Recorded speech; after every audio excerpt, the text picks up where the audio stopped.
This unit is maternal adaptations to pregnancy and the role of the placenta. The topics that we will cover include adaptive changes to pregnancy and maternal physiology, how early pregnancy nutrition is a determinant of placental and fetal growth, and the role that maternal nutrition plays in fetal growth, and the role of the placenta in the regulation of maternal metabolism and fetal growth. So this is a chart of maternal anabolic and catabolic phases of pregnancy. On the left side of the chart is the maternal anabolic phase summarized.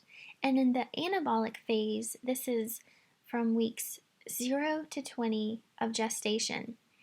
Anabolic hormones are hormones that can build up, and catabolic hormones are the breaking down hormones.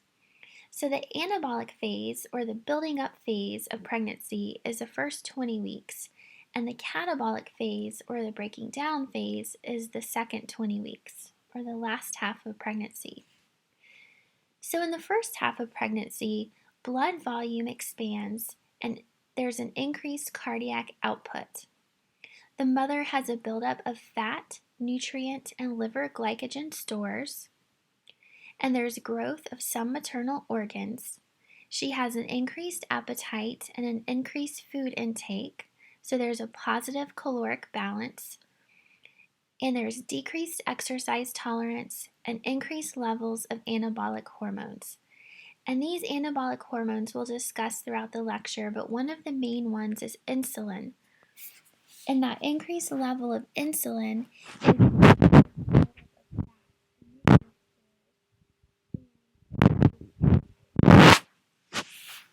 now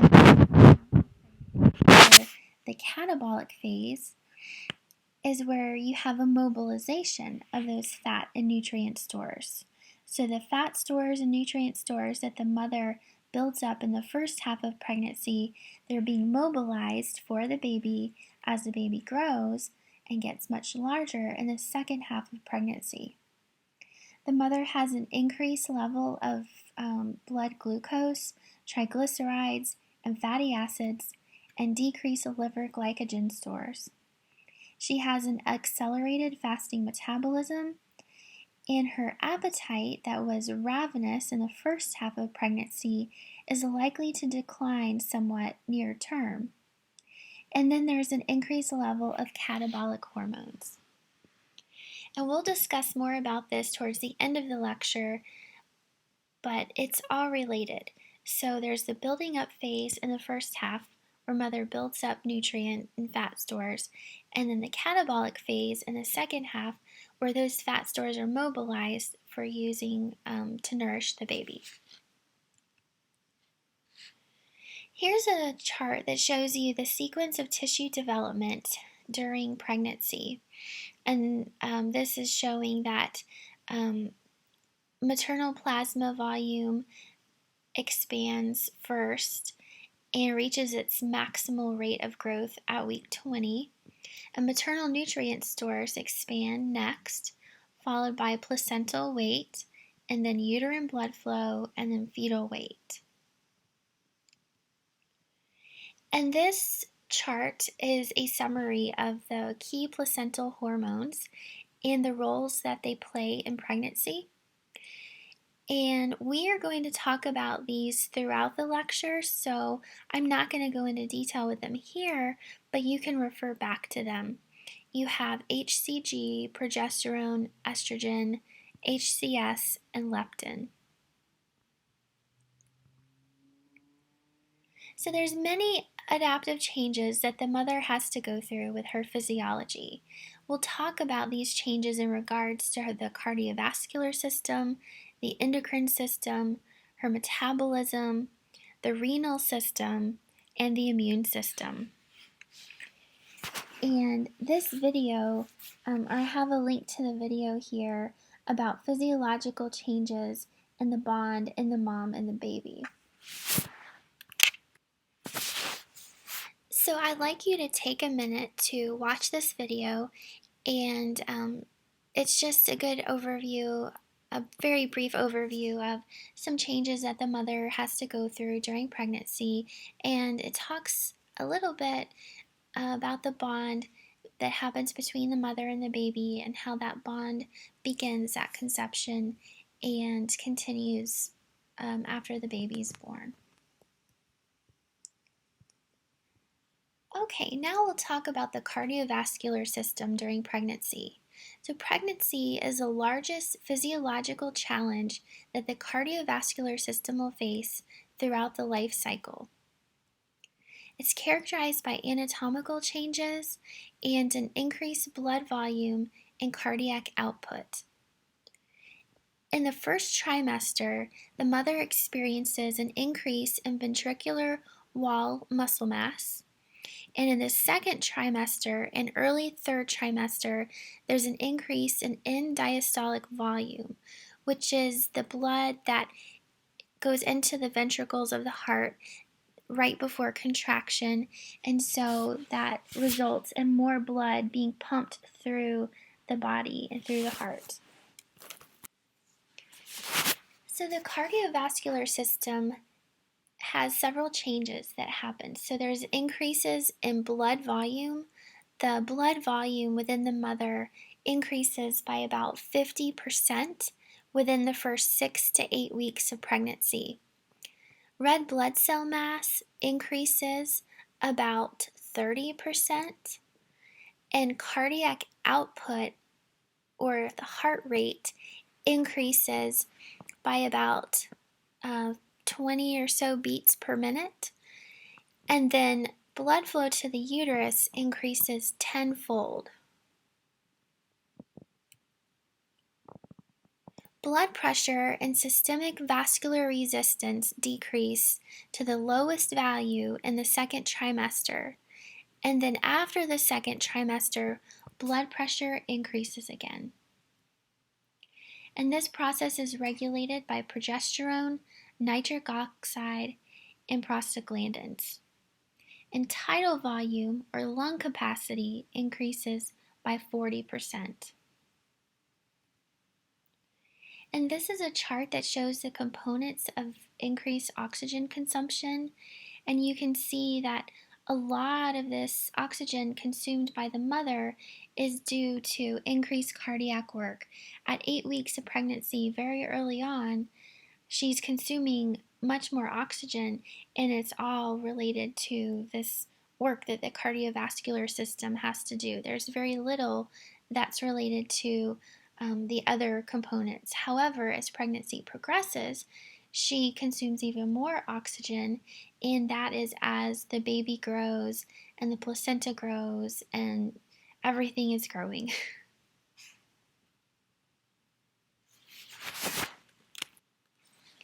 In regards to the renal system, the mother experiences increases in renal size, weight, and volume. There's about a 50% increase in renal blood flow and glomerular filtration rate. And glomerular filtration rate is the rate at which fluids are filtered through the kidneys. The endocrine system deals with hormones. The placenta, and in particular the syncytial trophoblast, synthesizes hormones to ensure fetal growth and survival. And this diagram here shows the syncytial trophoblast, and this is a part of the placenta that directs maternal metabolism and fetal growth and development. It's the epithelial or outer covering of the placenta. This covering increases surface area for nutrient exchange between the mother and the baby, and it secretes progesterone, HCG, and HPL.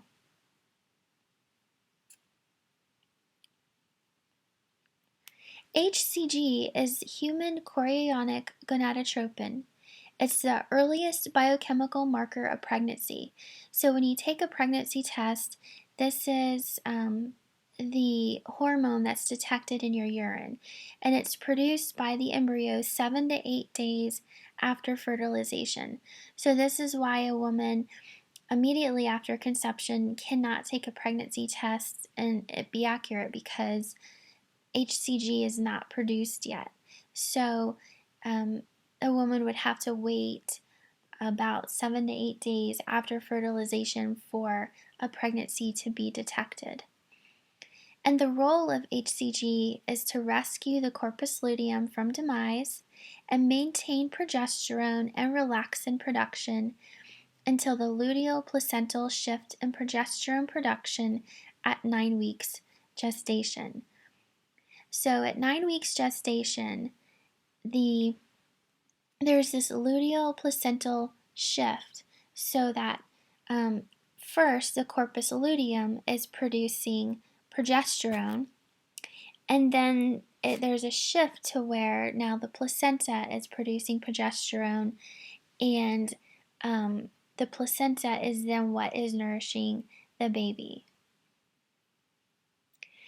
And then after 9 weeks of gestation, the placenta synthesizes progesterone from cholesterol, and this helps to maintain the integrity of the uterine lining. And remember back from the menstrual cycle play that the role of estrogen and progesterone is to help with making sure that the uterine lining contains glycogen stores and nutrients and is a suitable place for implantation of the embryo. Human placental lactogen, or HPL, is a hormone that modifies the metabolic state of the mother during pregnancy to help facilitate energy to the fetus.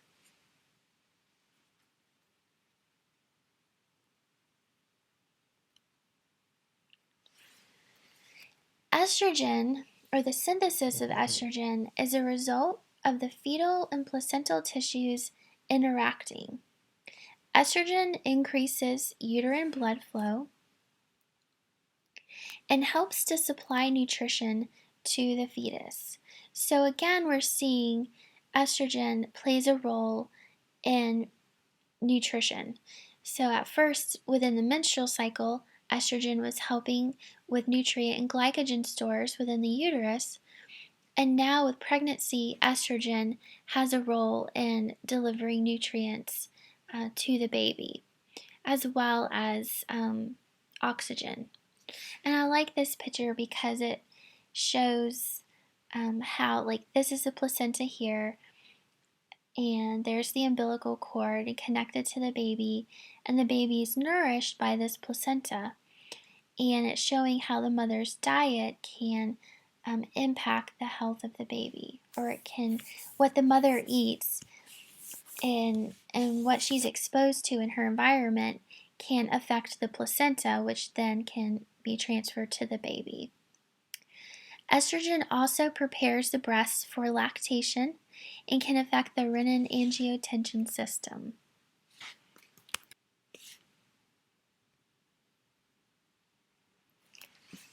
Here's a slide on the immune system, and there's a lot of text on here, and I want to read it to you because this is an excerpt from a paper that I'll have posted on Moodle for you if you are interested. But it talks about how the immune system during pregnancy is not suppressed, but it's modulated, so it's different.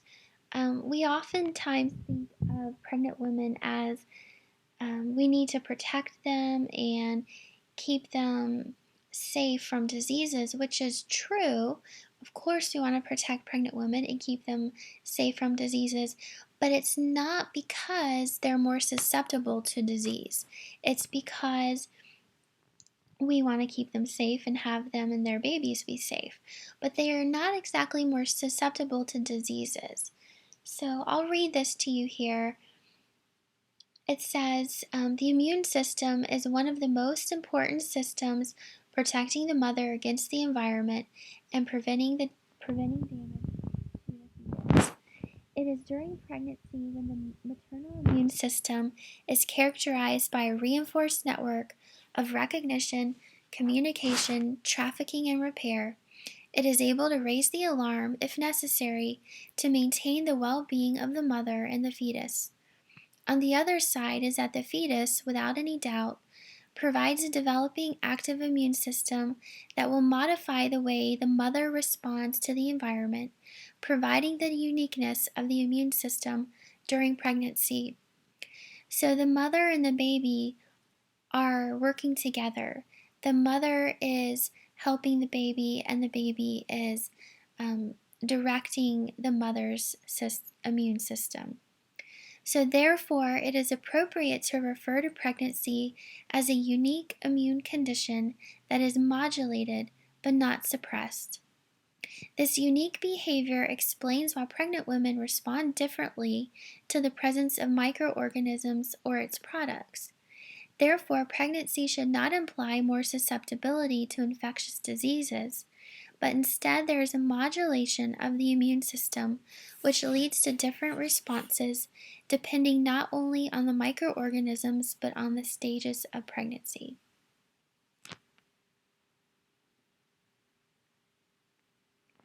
So now we'll talk about early pregnancy as a determinant of placental and fetal growth. So we'll talk about how maternal nutrition around the time of conception can have important effects on the length of gestation, fetal growth trajectory, postnatal health, and overall health of the offspring.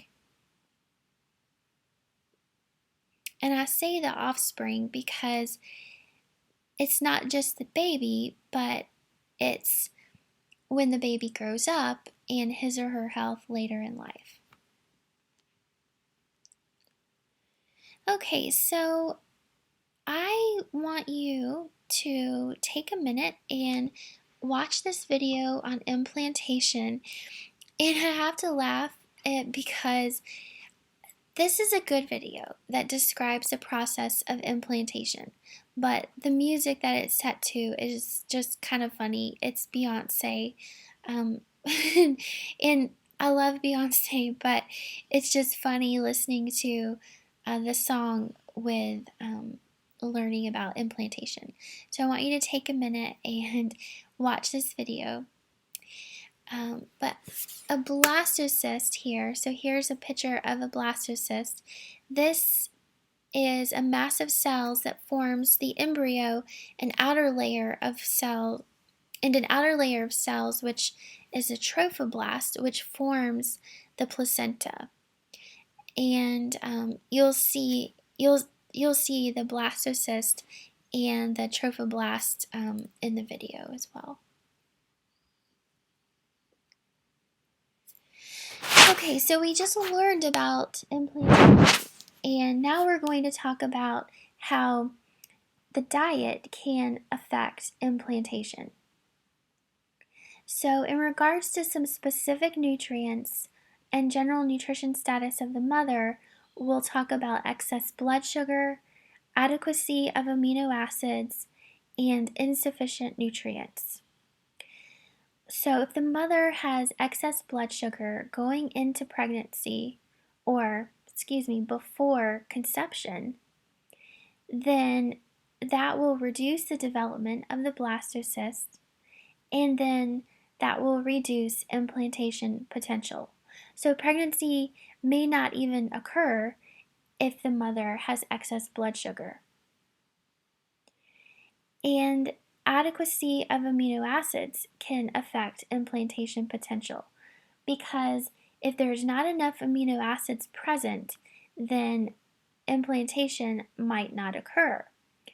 So the mTOR pathway, which is a metabolic pathway that helps direct a lot of things in the body, but like synthesis of many different cells and other things, that pathway looks for adequate amino acids. And if adequate amino acids are there, then the mTOR pathway will help to increase implantation potential. And if enough amino acids are there, then the the baby will have better development after implantation. And so the mother needs to have adequate protein status for implantation to occur. And overall, if the mother has insufficient nutrients in her diet, then there's going to be a lack of invasiveness of that blastocyst implanting into the uterine wall, and the implantation window can be lost. So once implantation occurs and the pregnancy is established, the baby is doesn't well the baby grows a lot, so a lot happens up to 6 weeks, but there's a little variation in size, so the baby's not very large up to about 16 weeks gestation. However, around 16 to 20 weeks is when the mother first starts to feel the baby moving inside of her. So the baby's large enough to where the mother can maybe feel some little flutters, but is still pretty small. However, up to 16 weeks, the baby did develop extremely fast. They're just still very little. So early in gestation, the baby has low absolute energetic and anabolic needs. So what that means is that while the mother may have high energetic needs, meaning she might need a lot of calories because of all the changes going on in her body, the baby itself does not necessarily need many calories directly. So the baby needs calories in that the mother needs to have calories for all these changes going on in her body to support the blood flow, the increased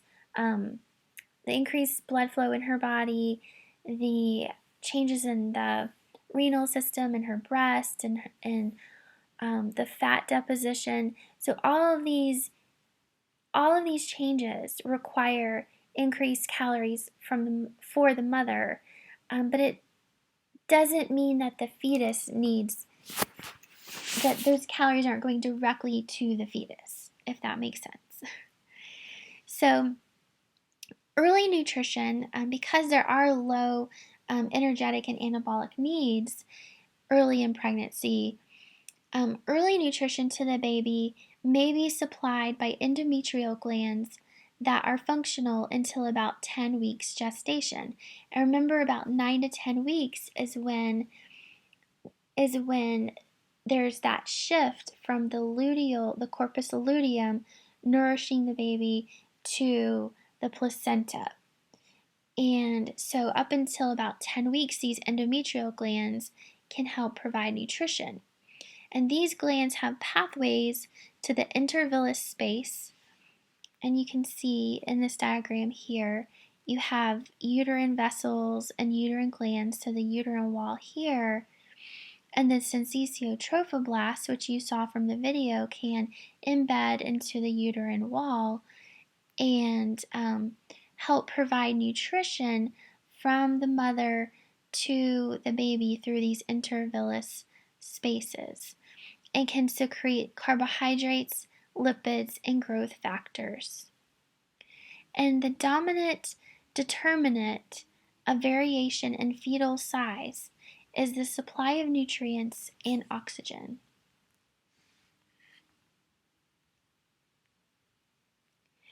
So early in pregnancy, if a mother is exposed to famine, then babies were of normal size at birth. And if they were exposed to famine late in pregnancy, then growth restriction occurred. However, early in pregnancy, the downside of experiencing famine is that it can increase the risk of having cardiovascular disease later in life for the offspring, and that might be due to inadequate fat deposition early in pregnancy. And so there were some studies that found that like in India, this is an example that I shared in class, is that the they were finding that people were having a high rate of diabetes, and they didn't know why, because the people ate food that was nutritious, they got plenty of physical activity, and they were not obese. So they were wondering, why are they getting diabetes? And it turns out that it had to do with their mother's diet early in pregnancy.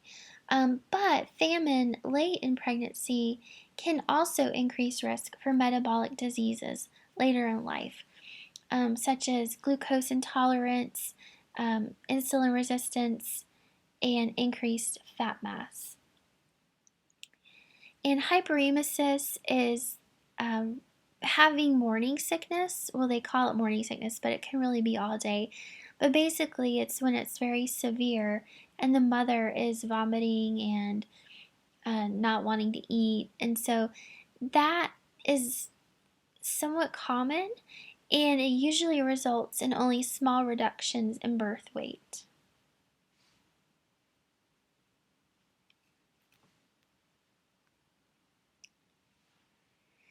And birth size is really only affected in severe maternal malnutrition.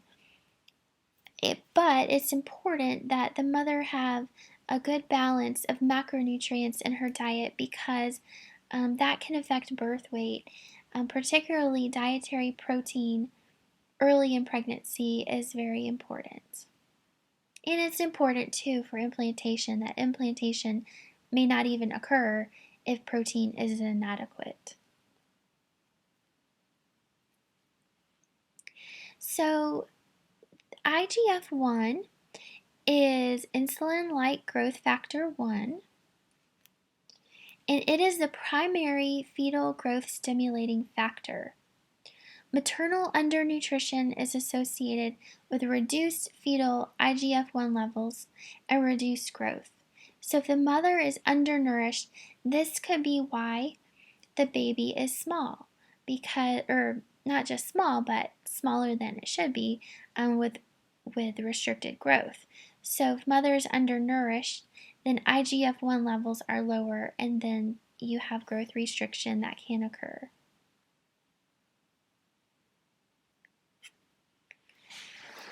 Glucocorticoids are stress hormones, and repeat exposure to glucocorticoids can lead to growth restriction. So if you have a mother who is very stressed, like this mother in the picture, she looks stressed out, you don't need to worry, because the baby is normally protected by the placental enzyme 11-beta-HSD. And this enzyme is downregulated in periods of undernutrition. So if the mother's undernourished and is going through a lot of stress, that can expose the mother to these that can expose the baby to these maternal glucocorticoids. And even if the mother is not going through a lot of stress, she can still have these glucocorticoids. They're just increased during periods of stress. So regardless, if the mother is undernourished, that downregulates this enzyme and then exposes the baby to these glucocorticoids, which could then lead to growth restriction in the baby. Diabetes can have an impact on fetal growth if implantation does occur, which diabetes can make it more difficult for that to occur. But if it does occur, then it can lead to babies with macrosomia, or basically large babies, larger than normal. So these babies are usually bigger than 10 pounds or so, and the concern is that mothers with diabetes, it could lead to growth trajectories that are faster than normal. So these babies are gaining, they're laying down a lot of fat, basically, very quickly. And these trajectories are established early in pregnancy and are responsive to maternal metabolic signaling. So the trajectory is being established early on if a fast growth trajectory is established early on, then it could remain for the rest of pregnancy that this baby is going to be very large, much larger than normal. And then the metabolic signaling can happen with the increased blood sugar. So the environment with the increased sugar can lead to this metabolic signaling that can lead to a macrosomic baby and also lead to chronic diseases later in life.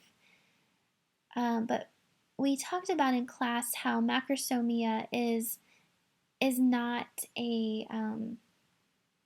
it's not desirable, because when the babies are much larger than normal, then it would increase the chances that a mother would need to have a cesarean section, which is not desirable, and it could also increase the risk of birth trauma occurring during labor and delivery.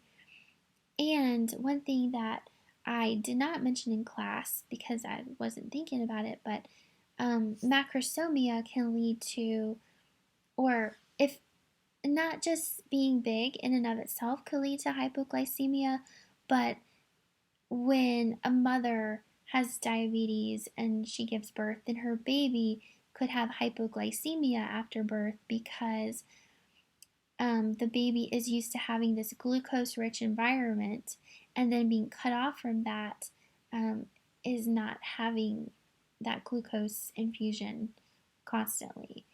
So these babies might need to be given extra breast milk. Sometimes they give them glucose water. So they have to be careful with their blood sugar. Insulin and leptin are hormones that we'll talk more about through this lecture, but these are maternal metabolic indicators that may be involved in fetal intrauterine growth adaptation and long-term health, and they regulate placental nutrient transport functions and provide a direct link between maternal nutritional status and nutritional delivery to the infant. So we'll talk more about these later, but these are the official definitions of these, or not the official definitions, but in regards to this lecture, this is some stuff you need to know about insulin and leptin. Here I'm going to briefly introduce you to epigenetics. And this is when basically the mother's environment can alter the DNA methylation. And particularly in this context, maternal nutrition, how it can affect DNA methylation. So I want you to take a minute to watch this video, and then I'm going to end the lecture here because this is where I ended in class, and then we'll pick up again in another video for next week. But watch this video, and then you can take down these notes real quick. That changes in maternal nutrition can affect DNA methylation, and that provides an inheritable alteration in gene expression without a change in DNA sequence.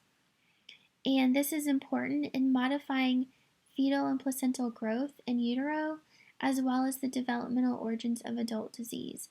And so developmental origins of adult disease is this concept that what your mother does while you're in her womb can affect your health later in life, and what your great-great-great-grandmother did while she was pregnant can affect your health later in life, and it can affect your genes and how you turn out. So anyways, it's really cool stuff. Watch this video and we'll talk more about this later in the semester.